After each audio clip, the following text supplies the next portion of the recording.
ta'ala, dalam rangka yang pertama mari kita niati silaturahim. Mengapa kedah diniati silaturahim? Sebab ayat jauhan kami Rasul asra'ul wali sawaban al-biru wa silaturahim. Berdasarkan hadis tersebut bahwa menurut kami Nabi, amal kebaikan yang pahalanya tunai kahadean anu buruhanana langsung sebelum orang masuk ke ranah akhirat di dunia gaya dilahirkan ku Allah, itu adalah diantaranya silaturahmi. Jadi cek Rasulnya buruhan silaturahmi mah teu akhirat di dunia gaya dilahirkan ku Allah. Bahkan di hadis lain Rasul menjadikan silaturahmi sebagai alat terapi dan solusi supaya orang berkah rezeki dan panjang umur. Man ahabba ayyubsatalahu fi rizqih wa yunsalahu fi atharih falyasir rahim.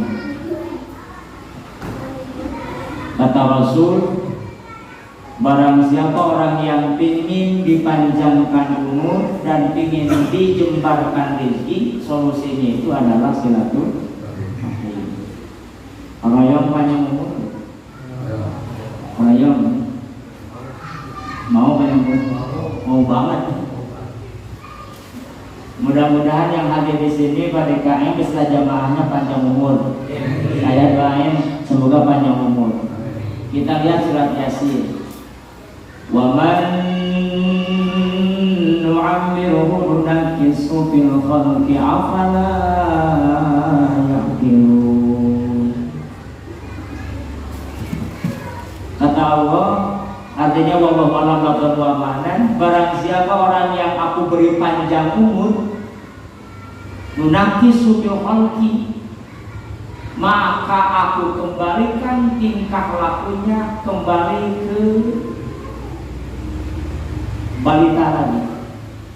Jadi kalau kita panjang umur itu ada resiko yang harus kita terima. Lamun orang panjang umur resikonya tingkah laku dibalikkan di budak. Di saat anak-anak kita, maaf nih kalau jorok ya, kencing di mana baik. Nah, kalau ini itu panjang umurnya itu kadang-kadang kencingnya di mana? Kalau kita lagi anak-anak itu punten diambil kadang di mana? Lanjut usia juga seperti itu. Kalau yang panjang umurnya, ayo. Tapi alim pikun, resiko panjang umur pikun kan? Resiko panjang umur itu. Mudah-mudahan kita panjang umur sehat kan? Lokal dua orang niatan itu harus surur. Mengapa ini saya niat di jalur surur? Mengapa harus kita niat di jalur surur? Karena ada doa Rasul, itu harus surur fi qalbil mu'min khairun min ibadati sittina sanatan. Berdasarkan hadis tersebut bahwa Kanjeng Rasul mengatakan memasukkan kebahagiaan di hati seorang mukmin itu nilai ibadahnya lebih bagus daripada ibadah dohir 60 tahun. Bahkan dalam sebuah karya ulama dikatakan hatta minas sholat, memasukkan kebahagiaan di hati seorang mukmin nilai kebaikannya lebih baik dibandingkan dengan sholat sekalipun. Tapi awas ulah gagal paham. Itu mau orang mau sholat kayak ngasih gabungan we, atuh eta mah sarwajeng didasi dari jalanan. Sebab amal ibadah mau diterima tanpa ayat sholat. In kubilat sayul amal, wa in kubilat sayul amal. Kalau sholat diterima, semua amal diterima. Kalau sholat ditolak, semua amal ditolak. Jadi memasukkan kebahagiaan terhadap hati seorang mukmin nilainya itu lebih bagus daripada ibadah 60 tahun. Tapi memang logis. Dalam sebuah sejarah dikatakan ada seorang wanita, maaf kalau agak jorok, ayah awewe tukang jual diri. Coba seorang anak bodak modal pesannya dongger jam jahit PSK, nah kupu-kupu malam. Ini bahasanya tuna susila bisa. Pulang mangkal, bener ada seekor anjing kermurilingan naon sumur hayang minum tapi tidak bisa minum. Wanita tersebut membuka sepatu stopnya mengambil air menurut sejarah tersebut. Dibikin kata anjing ternyata ku ngabungahkeun hati anjing, ku ngabungahkeun eta anjing dosa jinah dari Allah. Padahal yang dia bahagiakan itu hanyalah sosok anjing. Yang menurut ahli fikih najisnya juga najis semua. Maaf. Dalam kitab dikatakan setiap binatang sekalipun haram dimakan dagingnya, tapi ketika hidupnya suci. Serigala haram dimakan dagingnya, tapi ketika hidup suci. Ular haram dimakan dagingnya, tapi ketika hidup suci. Semua binatang walaupun haram dimakan dagingnya, di saat hidup itu suci.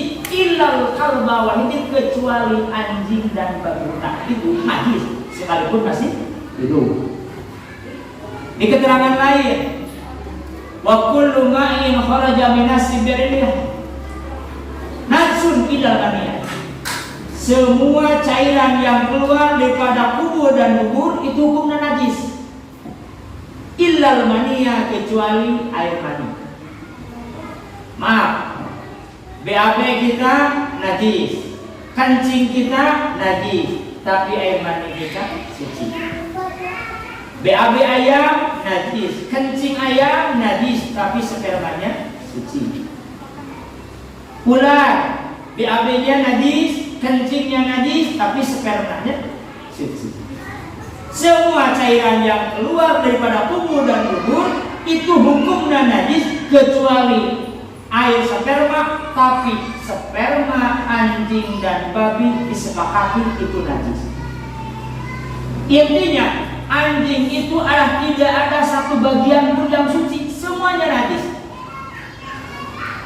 Tapi walaupun statusnya najis mughalladh, ketika wanita tersebut membahagiakannya dengan memberi air, ternyata itu bisa memancing ampunan Allah, apalagi yang kita bahagiakan sama-sama manusia mukmin.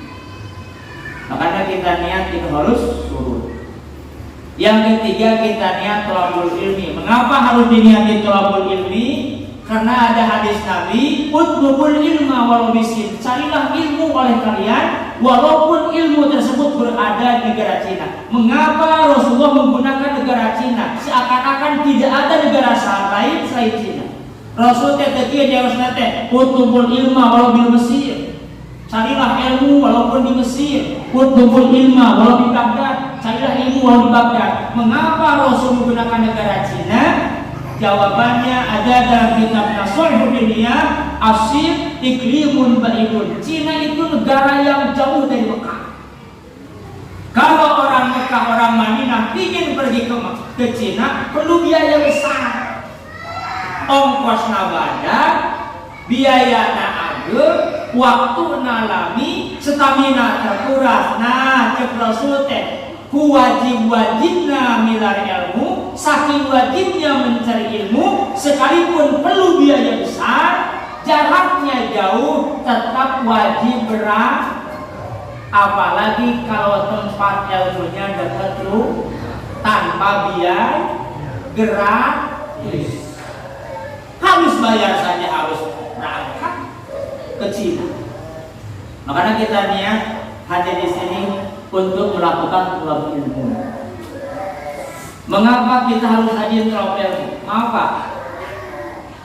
Menurut para ulama, menghadiri tempat ilmu adalah salah satu-satunya cara yang paling efektif untuk pembersihan dosa. Maaf, semua ibadah yang kita lakukan itu pada hakikatnya menjadi pembersih dosa. Berdasarkan hadis, kata Rasul, as-salat ila salat mukaffiratun lima bainahuma idza tunibatil kabair. Antara satu salat dengan yang lainnya itu bisa jadi kifarat terhadap kesalahan dan dosa. Pada jelasnya kurang tas lohor doraka misalkan ya. Datang waktu asar, kita sholat asar. Nah, dengan sholat asar, kesalahan kita dari duhur sampai asar hilang, disapu oleh sholat asar. Habis asar kita berdosa lagi. Datang maghrib, kita sholat maghrib, maka dosa dari asar sampai maghrib leungit ku sholat maghrib. Habis maghrib kita bikin pamali deui. Datang isya, kita sholat isya, maka dosa dari maghrib sampai isya itu hilang oleh sholat isya. Ramadan, puasa kata Rasul, war Ramadan ila Ramadan mukaffiratun lima bainahuma idza tinbatil kabair. Dari satu Ramadan ke Ramadan yang lain itu bisa jadi pembersih dosa. Di Ramadan kemarin kita bikin dosa, misalkan datang Ramadan yang akan datang, asal kita tidak punya dosa besar, asal dosa yang kita lakukan bukan dosa besar, maka dosa-dosa kecil itu bisa hilang oleh Ramadan. Ini berdasarkan Quran juga. In tajtanibu kaba'ira ma tunhauna ankum nukaffir ankum sayyi'atikum wa nudkhilukum mudkhalan karima. In tajtanibu kaba'ira ma tunhauna ankum, kalau saja kalian menjauhi dosa-dosa besar, nukaffir ankum sayyi'atikum, maka setiap amal ibadah yang kalian lakukan itu bakal jadi pembersih dosa. Dengan catatan kita tidak punya dosa besar. Salat jadi kifarat terhadap dosa-dosa kecil. Begitupun Ramadan, bahkan Jumat kata Rasul, wal jum'ah ilal jum'ah mukaffiratun lima bainahuma idza tinbatil kabair. Dari Jumat kemarin sampai Jumat besok, kalau kita salat Jumat, maka dosa seminggu itu hilang, disapu oleh salat Jumat. Setiap ibadah yang kita lakukan itu jadi pembersih dosa berdasarkan hadis Nabi. Tapi maaf, sholat bisa jadi kifarat dosa, iya, kalau sholatnya sah. Betul. Kira-kira kalau sholatnya tidak sah jadi kifarat dosa enggak? Enggak, jangankan jadi kifarat, jadi juga enggak. Betul. Sedangkan untuk mencapai sholat yang sah itu banyak syaratnya. Waktunya harus sudah masuk, sehebat apapun rukunya, sehebat apapun sujudnya. Kalau waktu duhur belum masuk, kita sudah sholat, sholatnya dianulir. Sebab syarat sah sholat itu harus sudah masuk waktu. Sholat itu baru sah kalau auratnya tertutup. Sebab di antara syarat sah sholat itu wasatul aurat, menutup aurat. Sehebat apapun rukunya, sehebat apapun bacaannya, kalau auratnya terbuka, sholatnya batal. Makanya wajib dalam sholat itu menutup aurat. Sholat itu baru sah kalau bacaan takbirnya sah. Ini dalam kitab dijelaskan, dalam sholat itu ada 5 rukun qauli. Rukun qauli itu adalah rukun yang dilakukan oleh lidah, ucapan. Qauli itu ucapan. Sedangkan syaratnya rukun qauli itu wa ayyusnya harus terdengar. 5 takbiratul ihram. Yang kedua adalah Fatihah. Yang ketiga tasyahud akhir. Yang keempat membaca sholawat terhadap kanjeng Nabi dan tasyahud akhir. Yang kelima adalah salam. Ini yang 5 rukun qauli, sepakat para ulama harus terdengar bacaannya.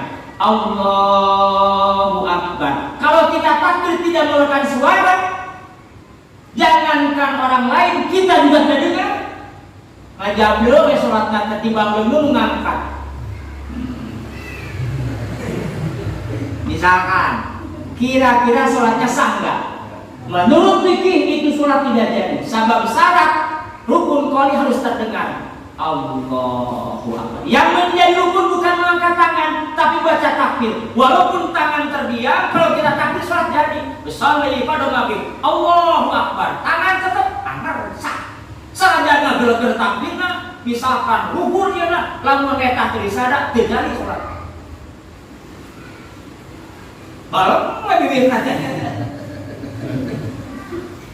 Fatihahna misalkan cicing. Itu tidak. Fatihah harus terdengar. Bismillahirrahmanirrahim. Alhamdulillahirabbil alamin. Mazhab Syafi'i harus diawali dengan bismillah. Kalau baca Fatihah tidak bismillah dulu, kata Imam Syafi'i salatnya gagal. Sabab Imam Syafi'i Bismillahirrahmanirrahim ayatun minal Fatihah. Bismillah itu termasuk ayat Fatihah. Ngajab lu, Fatihah itu bisa ada. Kira-kira soalnya jadi ya. Menurut ahli fikih versi Imam Syafi'i itu tidak jadi. Maka harus terdengar Allahu Akbar. Bismillahirrahmanirrahim. Alhamdulillah. Bersuara. Oh, alhamdulillah. Tasyahud. Dari mulai at-tahiyyatu kesan akhir. Kalau tasawuf awal sunnah. At-tahiyyatul mubarakatus shalawatut thayyibatun lillah sampai ke asyhadu an la ilaha illallah wa asyhadu anna muhammadar rasul. Itu bacaan tasyahud. Baru masuk rukun qauli selanjutnya membaca salam terhadap Nabi. Ya. Membaca salat terhadap Nabi. Allahumma shalli ala sayyidina Muhammad wa ala ali sayyidina Muhammad. Itu sunat awal, tidak dibaca juga tidak apa-apa. Kalau kita sholatnya misalkan rusuh, ya dalam buka wajeun misalkan. Allahumma sholli ala sayyidina Muhammad. Assalamualaikum. Sholat mah jadi sakitu. Darukuna sampai kadinya. Adapun membaca sholawat terhadap keluarga Nabi dalam tasawuf akhir itu hukumnya sunat awal, tidak dibaca, tidak mengganggu sahnya sholat. Salam harus terdengar. Assalamualaikum warahmatullahi wabarakatuh. Baru sholatnya sah. Jadi untuk mencapai sholat yang sah itu rokaatnya, kiblatnya harus sah, kiblatnya harus benar, orangnya harus tertutup, harus bersih. Sebab di antara satu bersih daripada pisau, wal badan, wal makan. Di antara hal yang menunjang sahnya sholat itu, selain harus pas kiblatnya, harus sudah masuk waktunya, harus bersih dari najis, juga pakaian, tempat, dan badan. Kata kitabnya adalah wasau, pakaian. Pakaian itu mencakup malbus yang dipakai, baju, celana yang dipakai itu, jas, jaket, malbus, atau mahmud yang tidak dipakai tapi kita bawa, HP, mahmud, STNK, mahmud, sorban, mahmud. Itu harus bersih, bajunya suci, celananya suci. Di HP ada najis, misalkan di casingnya, ini casing mahmud. Kalau kita bawa sholat namanya mahmud, mahmud juga harus bersih. HP-nya najis, maka spontan sholatnya sama. Mahmud, dompet, mahmud, HP-nya suci, dompetnya misalkan ada najisnya, ya harus suci juga. Mahmud. Kalau makan tempat itu adalah yang kena dengan tubuh kita. Maaf, nih kita sholat nih, enggak usah sajadah suci, Pak. Enggak harus sajadahnya sampai penting. Yang angka tubuh orang lah. Kita, iya, di dia dikotok kayak gini. Lu berarti ulah ada. Ngan waktu hungku sholat golongan dikotok. Sanu penting mengangkat jeung awak kurang ulah aya najis. Jadi teu kudu saja dadang suci, teu kudu, nu penting nu katincak nu angkat jeung tubuh urang ulah aya najis. Misalkan sajadah ye di dia najisan, misalkan di dia najis suci, di dia suci, nu ada ke urang suci, sholat sah. Ngan makruh kita buat mah itu mah mahmud, malbus, pakaian harus suci.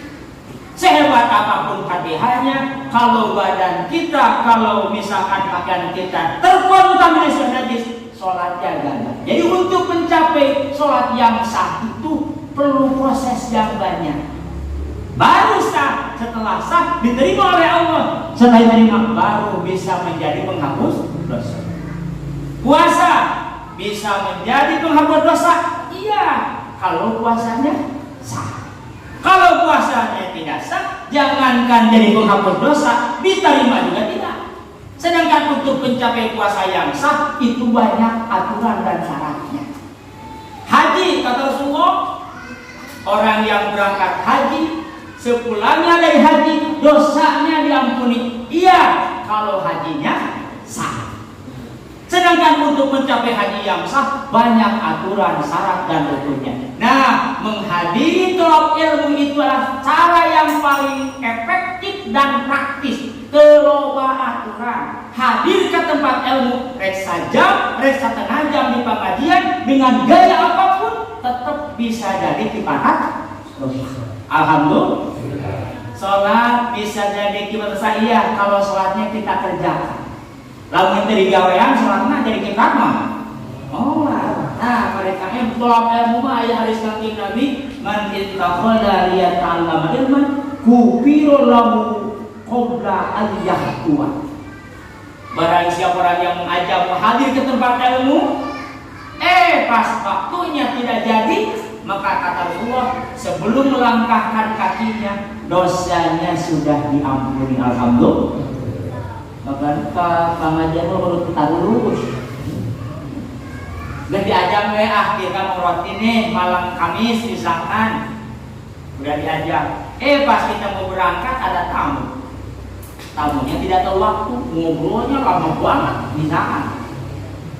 Orang lain udah bubar ngaji, kita masih ngobrol, kita tidak jadi, padahal sudah kita aja mau hadir. Maka walaupun kita tidak berangkat, karena kita sudah ngajak ngaji, dosa kita diampuni. Alhamdulillah.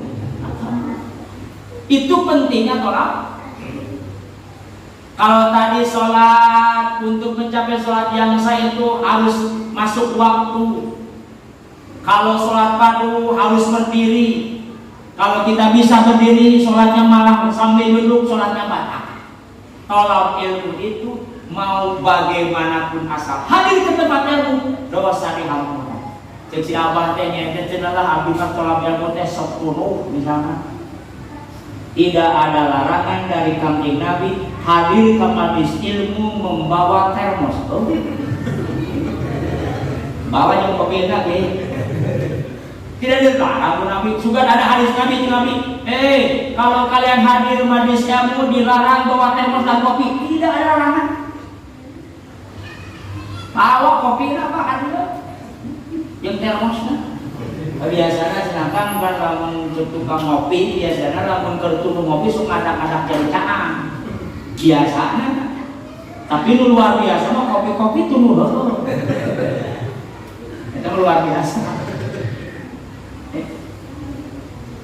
Siapa yang ada cenah Ustaz? Hadir ke majelis ilmu teh bisa cari kami. Angkul misalkan. Tidak dilarang oleh Nabi menghadiri majelis ilmu membawa tukang pijit. Bawa di tukang pencetak yang orang itu pencetak di tempat sholat. Tidak ada larangan. Hanya tidak sok yang bari ngagoler. Jadi cara tukang Nabi ngaji nggak boleh. Nggak boleh. Cingogo, nangkara, nangku, nangungan. SG jadi cara. Nyedera kan di pengajian HS nurutan lebih bagus daripada yang di rumah. Makanya tadi hadir belum hadir dia Pak sengaja balik nurutan dan menang pahala mangkatna ngantok hayang salah juga melotot ganjarannya lamun Allah jawabkan HS yang melotot gak hadir. Justru kudu untung Pak. Lamun urang bisa sare di majelis saleh kudu untung. Ari sare di mana? Sare di mana? Nikmat. Cek asa nikmat, cek Allah. Waja'ana naumakum subah. Aku jadikan tidur kalian. Kontok kasih tafsir. Ada yang mengartikan tafsir itu, tafsir daripada subatan itu ada yang mengenai aku jadikan tidur kalian subatan sebagai alat kercas awak. Awak kurang capek, lungse, tas digawe sapopoe misalkan, tas isa urang sare. Lungse awak asaring subuh udang kaca ke langit. Ting dibuang ke mana? Eta kaca ku Allah melalui sare. Maka sare ini terus justru mengurang-kurang sare nya lung kurang sare salahnya kurang lebih dia belum sih